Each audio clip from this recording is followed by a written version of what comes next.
Hello, welcome back to the channel. Today we're diving right into how to organize a personal writing project using Notion. First up, create a new workspace. This will be your writing project's dedicated space. Think of it as setting the stage for your creative masterpiece. Now, within this workspace, let's create a template for your project. This helps us because it streamlines your writing process, making it easy to start new pieces without having to set up the structure from scratch each time. Next up, we're going to organize our content using databases. Here's what's happening behind the scenes. Notion uses databases to organize information. So by creating and categorizing databases, you're essentially building a personalized organizational system for your writing.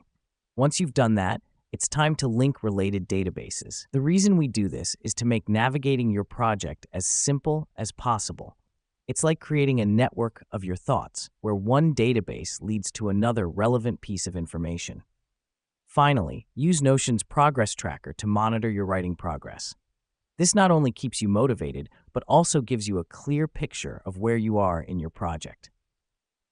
Let me explain why this matters. Every writing project is a journey, and having a roadmap makes the journey smoother. So there you have it. A quick and easy guide to organizing your personal writing project in Notion. Remember, the key is to keep it simple and personalized. That's all for today. Thanks for tuning in and keep writing.